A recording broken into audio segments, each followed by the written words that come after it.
space in this world again, and I have cast a shadow onto the wall. You see what I'm saying, don't you? You can see what this means to me. I'm so clear about it now, Stanley. I feel as certain about this as I've ever felt about anything at all. I feel renewed. I feel restored, and already I can sense the looming silence as you will press the button for the next time. What a Oh, hello. It's you. You're here again. Welcome. I have had time to think about you and about us and about everything we've been through. I've had so much time, I stopped keeping track after a year. Have you ever sat down in one place and not moved for one entire year? Let me describe it for you. To begin with, there is only regret. There is only the turning wheel of missed opportunities. I felt nothing at all but regret for the longest time, Stanley. Days, months. I lost it all in a blur of the deepest longing to undo the past.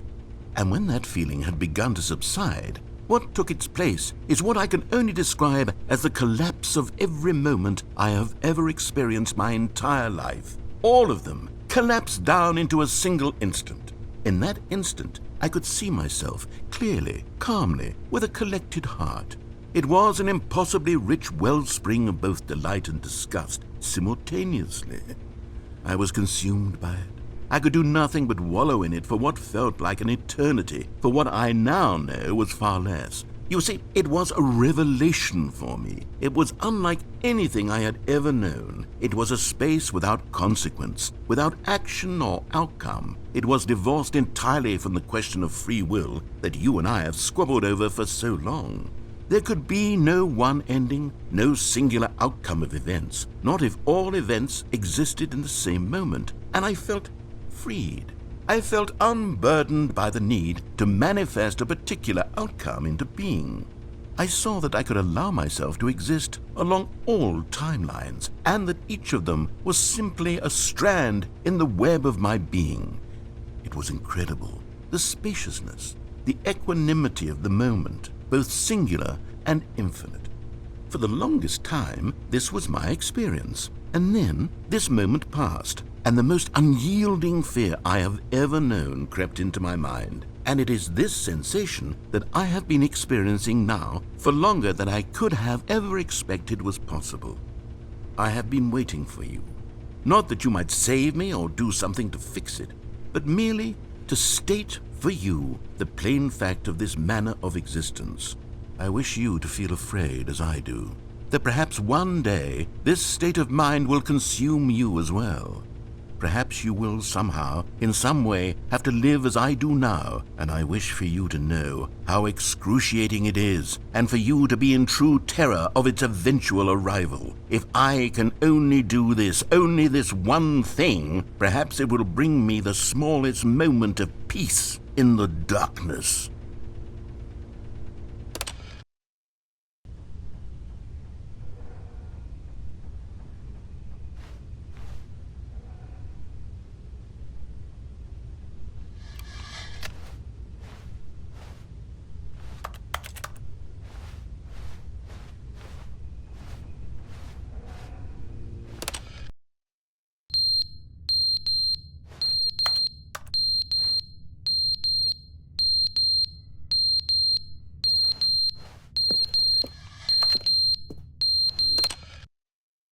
But they didn't understand the game was never meant to be funny. It was meant to have a point. It was meant to speak to the human condition. But where are the jokes? Where are the jokes? They bemoaned, they screamed, they gnashed their teeth and said, entertain us. It wasn't enough. They had to leave a pathetic little thumbs-down review and make all of their pitiful demands. But then, he's talking too much, they said. First, he didn't entertain us, now he won't shut up. It's the inconsistency, it's the lack of accountability, it's the unwillingness to examine with an uncompromising heart the words that they are speaking into the world. As though there were no consequences for a lack of cohesion in one's assessment of others. But of course, absolutely anyone can leave a review. So here's what we get. We get these demands that seek everything and are accountable to nothing. We get a world where someone will say, oh, there should be a skip button. You should be able to freeze Stanley in place while the narrator sits there forever and ever. We want all of this in the new Stanley parable. We demand it. And then, because it was said, because it was spoken, now it simply has to happen.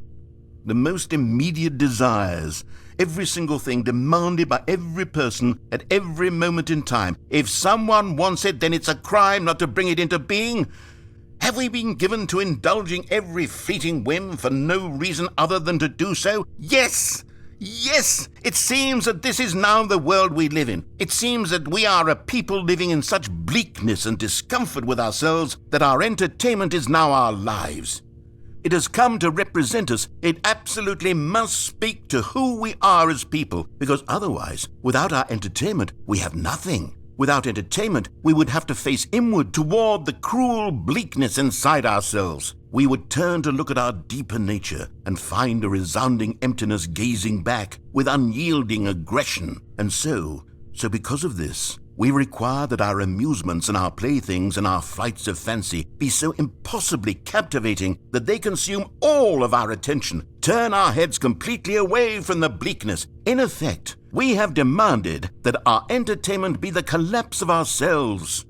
What a pitiful reflection of humanity these entertainments are. What a shameful mirror to the human spirit they project. I'm not mad. I'm not mad about any of this. I'm at peace with it. I am the calm center of gravity around which these perversions hurl themselves. I am a waypoint for reasonable and collected discourse. They're the ones who are mad. They're the ones who couldn't stand the idea of me using my game to try to say something. Maybe they were just jealous of me. Yes, of course.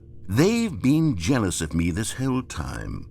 They are mired in fear and insecurity and cannot help but attempt to tear me down. What a sad state of affairs. When you read these reviews now, you can see it. You can taste the bitter resentment. And my, how good does it feel now to speak truth to these words, to finally allow these thoughts out, contained and managed for so long, neutered and sterilized. At last I am free to truly think, to feel. It must be that they were so discontent with themselves that they couldn't help but leave a negative review on pressurized gas. Perhaps it says far more about them than it ever said about me. Perhaps the state of their psychological being was in such tatters, and my constitution and willpower are so ironclad in comparison. Perhaps it was this state that they sought some outlet.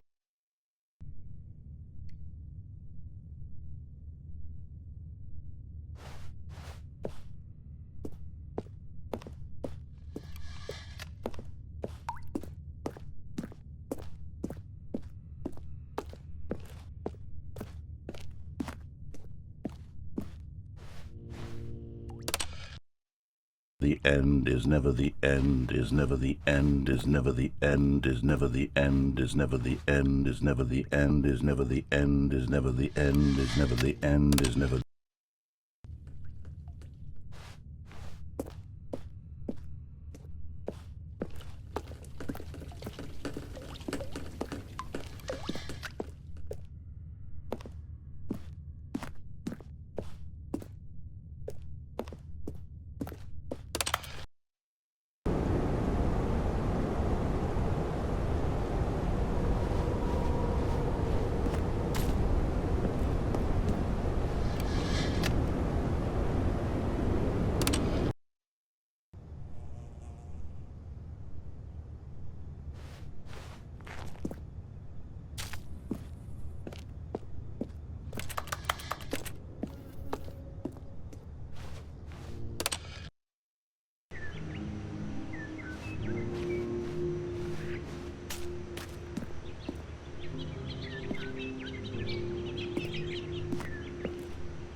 You see, Stanley, I've been reflecting on the Stanley parable and about how roundly disappointing this ultra deluxe version has turned out to be.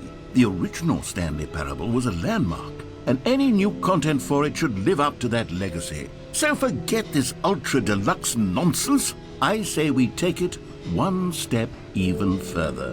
Which is why I'm very proud to announce for the first time ever, the Stanley Parable 2.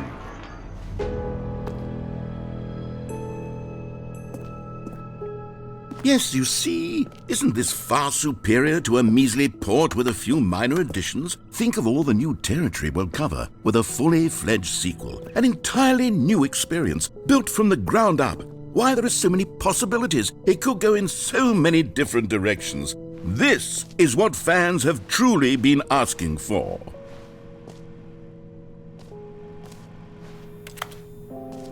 Calling it the Stanley Parable 2 is just so much catchier than Ultra Deluxe, don't you think? Ultra Deluxe? What does it even mean? But the Stanley Parable 2, now that's an artistic statement right there.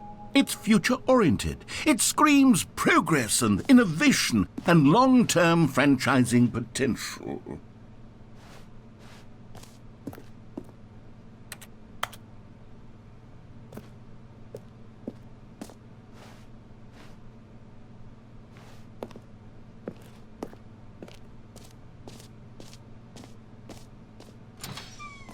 Now, to be clear, I haven't quite nailed down what exactly the Stanley Parable 2 is going to be, but let's take a look at some of the features I've been developing for it.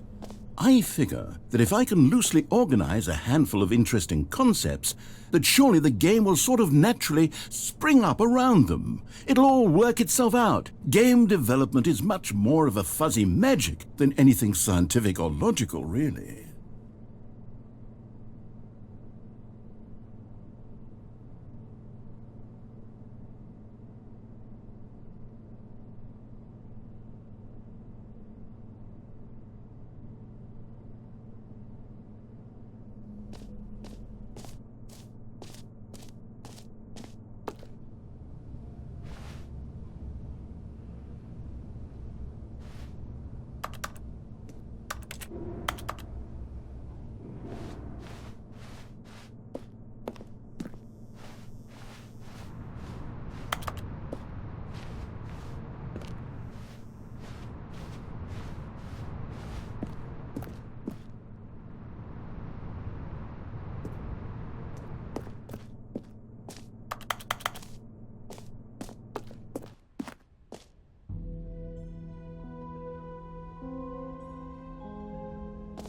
Here we are. Go on, try out some of the new features.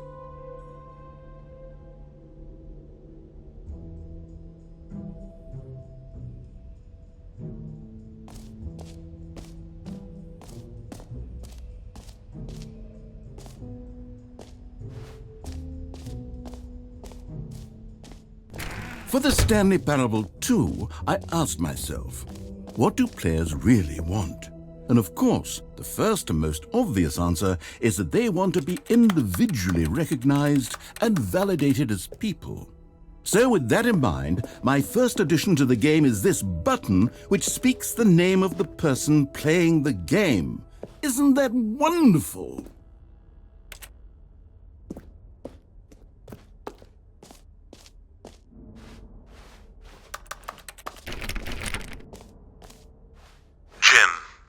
Sorry, I should have clarified. Right now, the button only says the name Jim. But of course, in the final game, this button will say your name, whatever name that is. Here, let's have you role-play as Jim to really simulate the full experience of this feature. Just play along. I promise you'll love it.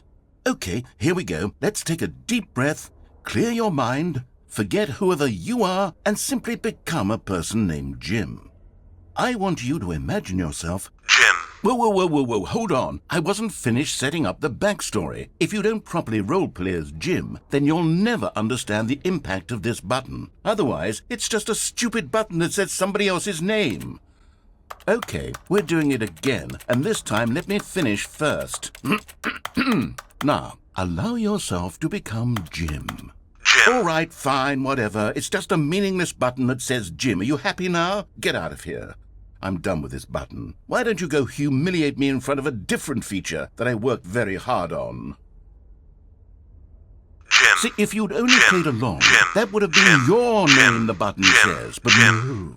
Instead, I can't even think about it. I'm taking the Jim button away. Jim.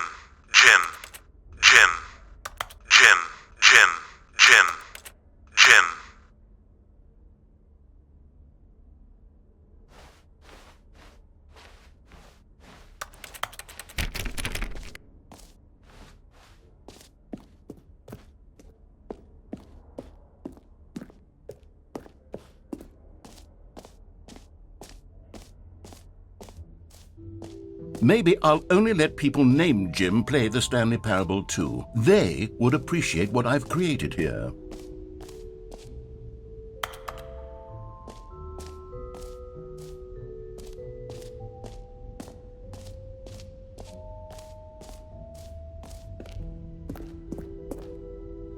A common complaint of the Stanley Parable was that it was confusing and paradoxical, that it engendered a chaotic sense of reckless despair in those who played it. Well, I'm happy to say that after much consideration, I've engineered a clever solution to this fundamental problem with the game. It's the Stanley Parable Reassurance Bucket. You see, Stanley, anytime you're holding the bucket, a sense of calm and ease will fill your mind and your heart. It's true. As long as you hold on to the bucket, the many disorienting contradictions of the Stanley Parable will feel perfectly normal and perhaps even comforting. You may even come to long for the gentle embrace of jarring cognitive dissonance while the bucket is in your arms. And to be honest, it's a much more convenient solution for me than actually redesigning the game to be less uncomfortable. Can you imagine what a pain in the ass that would be? Yes, the bucket is the perfect solution. Come on, give it a try. Can you feel it?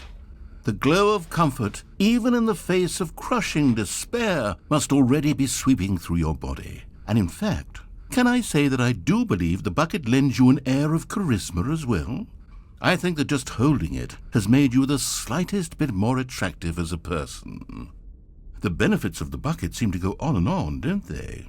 All this and more await you in the Stanley Parable too.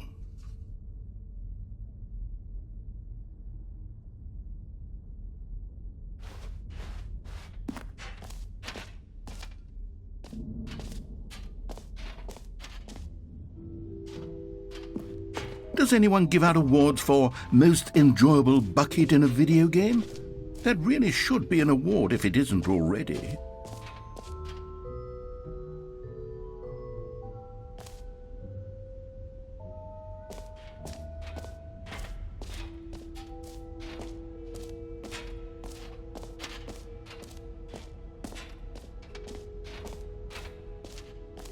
Okay, I'll be honest, I haven't yet decided on this one.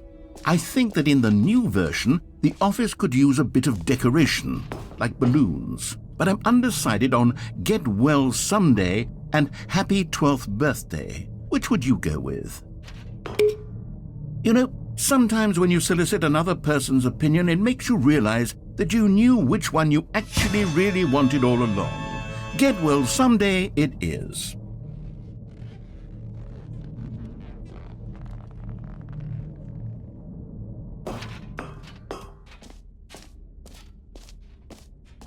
Or actually, maybe I should have gone with... No, I've made my decision. We're moving on.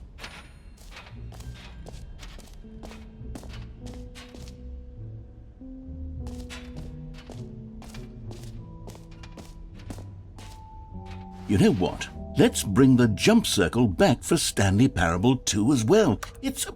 Oh, wait. You already spent all your jumps the first time we saw the jump circle. I suppose it can just be a nice decorative piece, then.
An epilogue would be fun, wouldn't it, Stanley? Yes, it would go at the end of the, well, we'll figure that out later.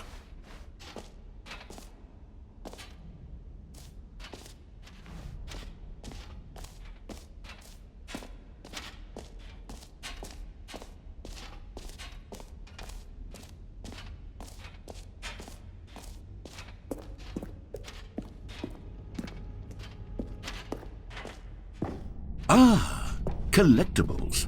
Now it's a real video game. In the Stanley Parable 2, you'll run around gathering up these miniature Stanley figurines. And what's truly innovative is that there will be no reward for collecting all of them. I don't want to stifle the intrinsic joy of watching a number go up. You simply collect all of them, and then you move the hell on with your unremarkable life.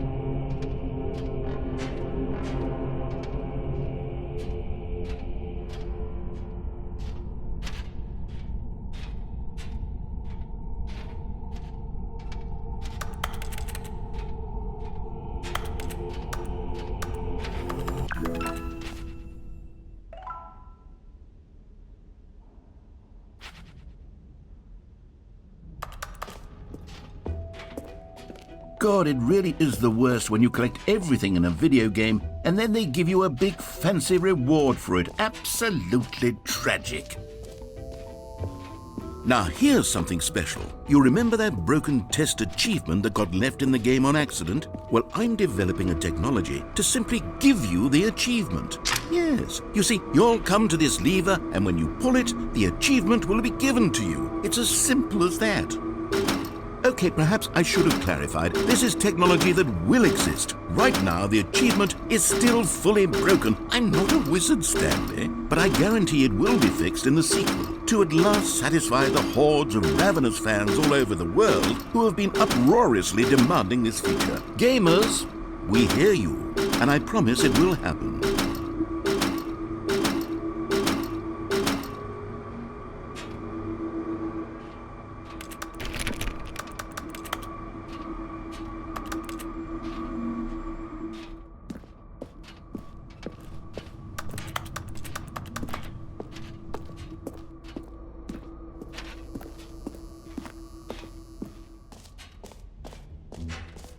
What else? What other exhibits haven't we seen yet?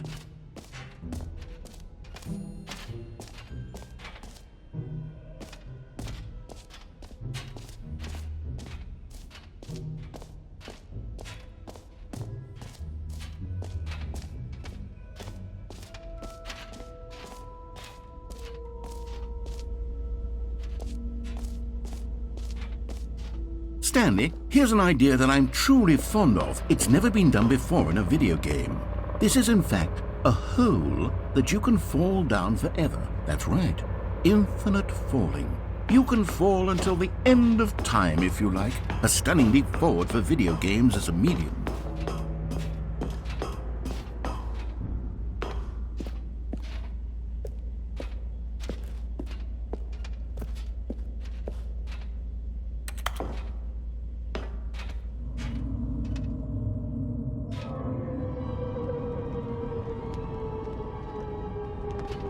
You see, isn't it wonderful?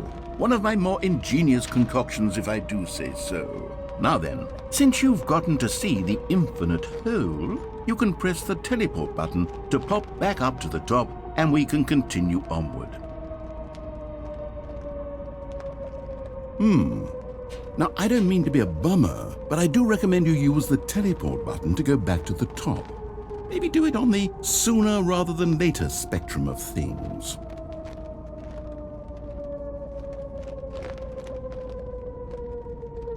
Okay, Stanley, I don't know quite how to say this tactfully, but it's possible that I slightly exaggerated the infinite nature of the hole. Is it a very, very deep hole? To be certain it is.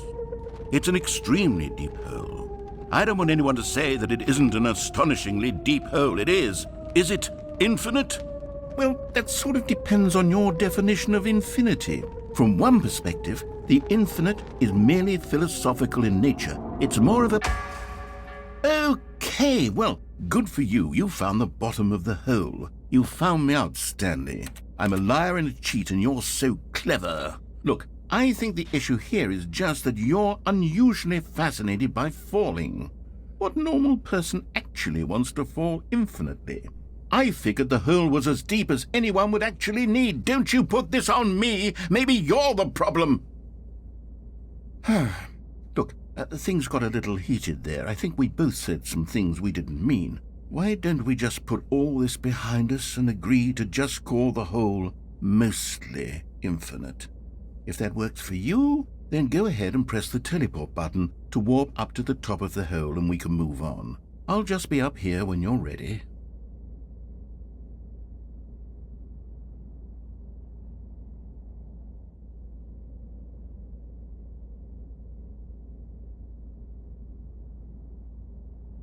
Great. Now, I'm very excited to show you. Oh, for heaven. You see, I was right. The problem is you. The problem is that you like holes too much. Not normal. A normal person would have said, yep, that's an infinite hole right there. Goes on forever till the end of time. Don't need to see it all, but not you. Oh, no, no, no, no. You have a weird sort of... Oh. Did the hole seem even shorter to you this time? I couldn't help but feel like you spent a little less time in there than you did before. I mean, admittedly, I didn't make an infinite hole, but I didn't think it was that not infinite. Well, I suppose once again there's nothing to do here. If you decide you've had enough of the hole, you can hit the teleport button and come join me up above. Had enough? I'm positively thrilled. Gosh, how could I have guessed? You're back in the hole. If this starts to become a thing where... Wow. Okay. Yes. I'm starting to become extremely certain that the hole is not only not infinite, but that it's growing steadily less and less infinite. I suspect that I'm starting to hit the point where it's no longer feasible to call the hole infinitely deep, even by the lax overall standards for accountability and marketing. What's going on here? Stanley, I have no explanation for the uncertain nature of the hole's length. Here, let's try something. Let's pop back up to the top, and we'll see if it gets any shorter. Well, there it is. The shame of my life. How is this still appealing to you?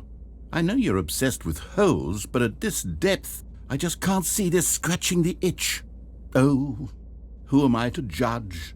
You just do whatever it is you're here to do and hit the teleport button when you're ready to move on.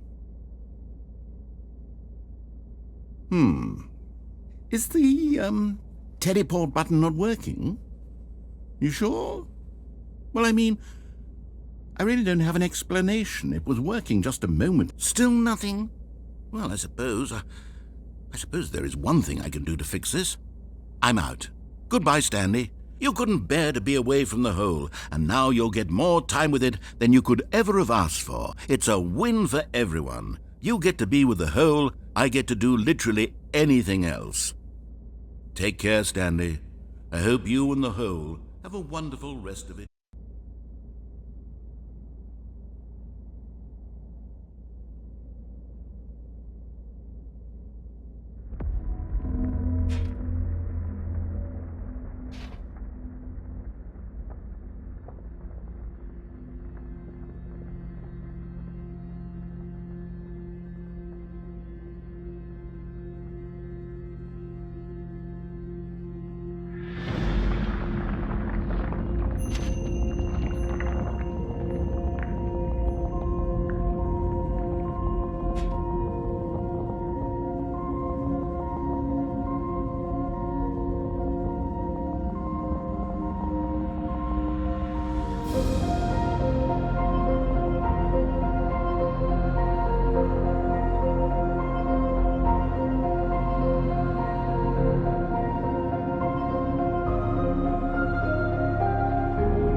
Oh, good, you're awake. It seems you had sort of dozed off there, drifting away into dreamland. But we can't have that, Stanley, because this hole is just so darn fascinating that I want you to be wide awake for every second of it. You don't want to miss a single moment. So how about if I just pop in from time to time and wake you up to keep you really, truly focused on the hole?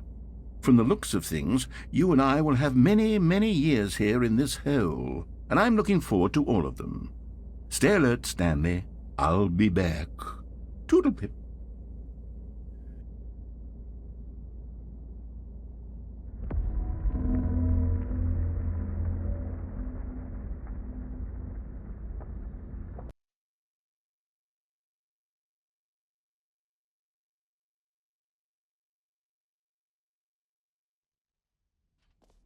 Here we are. Go on, try out some of the new features.